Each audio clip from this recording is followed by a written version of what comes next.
Bagi teman-teman yang mau mengakses seluruh soal di channel-nya, baik soal ganjil ataupun genap, silakan klik join atau gabung menjadi member channel Kita Belajar dan pilih level yang teman-teman inginkan.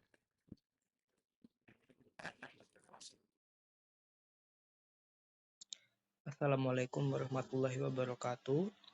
Halo semuanya, kembali lagi kita akan bahas prediksi OSN tingkat kota untuk bidang geografi.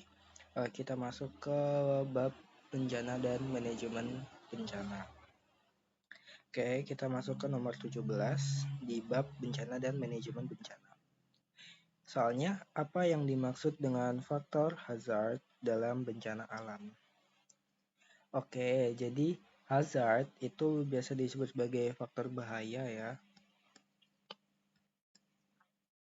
Jadi kalau kita misalkan dalam konteksnya bencana alam, jadi hazard itu sebuah fenomena atau kejadian alam yang memiliki potensi untuk menyebabkan kerusakan atau dampak negatif pada kehidupan manusia maupun infrastruktur yang lainnya.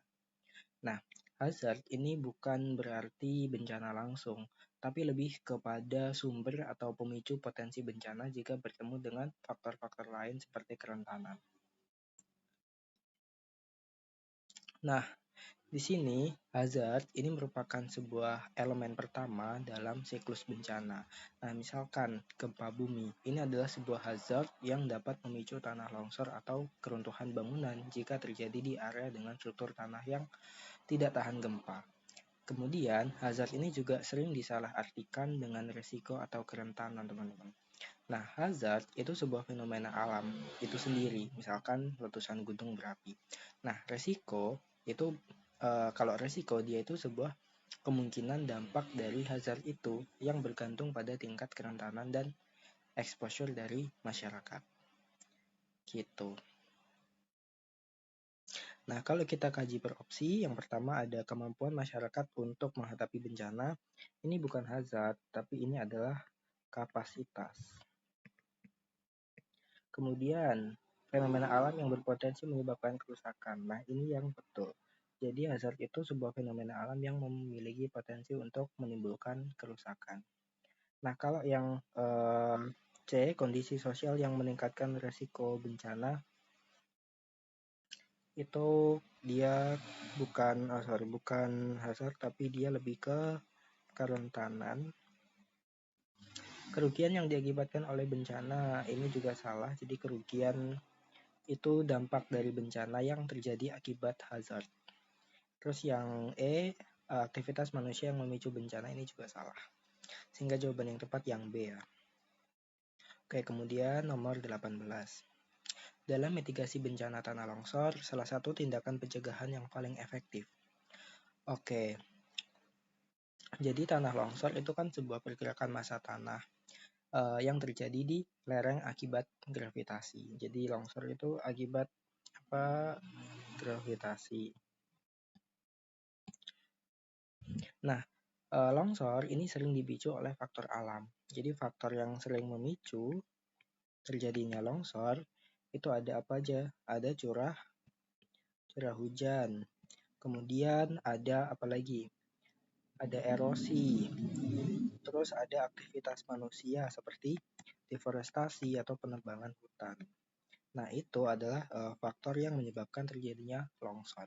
Nah, kemudian kalau kita bicara terkait dengan mitigasi bencana tanah longsor, jadi itu merupakan sebuah rangkaian upaya untuk mencegah atau mengurangi longsor, mengurangi resiko yang ditimbulkan oleh tanah longsor. Jadi baik melalui tindakan struktural maupun non-strukturalnya. Nah, kemudian salah satu langkah pencegahan yang paling efektif itu adalah penanaman vegetasi di lereng yang curam. Kenapa? Karena di sini vegetasi itu berfungsi untuk memperkuat struktur tanah melalui jaringan akar yang menahan partikel tanah. Sehingga dengan begitu akan dapat mengurangi erosi serta menghambat aliran air permukaan yang dapat memicu terjadinya longsor. Nah, tindakan dari opsi B ini itu sifatnya adalah preventif atau pencegahan dan juga berkelanjutan. Jadi ini merupakan salah satu pendekatan yang paling direkomendasikan dalam mitigasi tanah longsor. Oke, kemudian selanjutnya, apa tujuan utama dari fase rekonstruksi pasca bencana? Nah, kita harus tahu dulu. Jadi fase rekonstruksi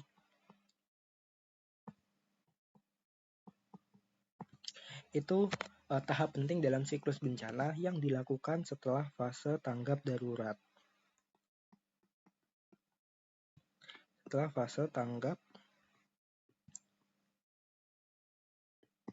Nah, tujuan utamanya itu untuk memulihkan kondisi sosial dan ekonomi masyarakat yang terdampak bencana. Kemudian membangun kembali infrastruktur yang rusak. Jadi lebih kepada pemulihan, baik secara ekonomi, sosial, maupun secara strukturalnya. Nah, di sini rekonstruksi ini nggak hanya struktural tadi, nggak hanya memperbaiki kerusakan fisik, tapi juga membangun kembali kehidupan yang lebih baik dan lebih tangguh untuk menghadapi bencana di masa depan. Nah, di sini di fase rekonstruksi, perencanaan yang matang ini memang sangat dibutuhkan untuk memastikan bahwa rekonstruksi ini tidak hanya mengembalikan keadaan seperti semula, tapi juga meningkatkan kapasitas masyarakat untuk mengurangi resiko bencana di masa depan. Gitu. Nah, kemudian itu tadi infrastruktur yang dibangun itu biasanya yang dibangun kembali nih pasca bencana itu seringkali dirancang untuk lebih tahan terhadap bencana itu di masa depan. Jadi di sini akan ada pengurangan kerentanan terhadap ancaman yang serupa. Nah, sehingga di sini jawaban yang paling tepat adalah yang A. Karena fase rekonstruksi kan tujuannya tadi memang membangun kembali infrastruktur yang rusak dan juga meningkatkan kapasitas masyarakat agar lebih siap menghadapi bencana yang akan datang. Gitu. Oke, kemudian nomor 20. Wilayah pesisir pantai yang sering terkena bencana tsunami membutuhkan mitigasi penduduk seperti Oke. Nah, jadi mitigasi bencana tsunami ini memang memerlukan upaya yang menyeluruh dan juga terintegrasi. Nah, salah satu tindakan preventif atau pencegahan yang dapat dilakukan itu adalah pembangunan seawall atau tembok laut dan juga jalur evakuasi vertikal. Nah, tembok laut ini atau seawall ini akan berfungsi untuk menahan atau mengurangi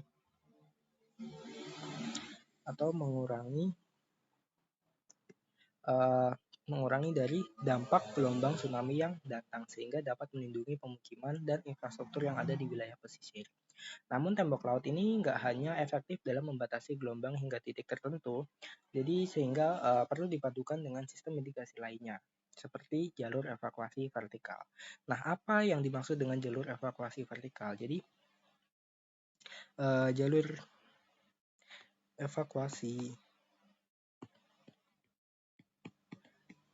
vertikal ini merupakan jalan keluar atau jalan darurat berupa bangunan atau menara yang dibangun di tempat strategis dan cukup tinggi untuk menghindari gelombang tsunami. Jadi biasanya misal ada gelombang tinggi, nah jadi ada beberapa jalur evakuasi vertikal yang dibangun di bangunan atau menara yang cukup tinggi. Jadi tujuannya untuk menghindari gelombang tsunami di bawahnya.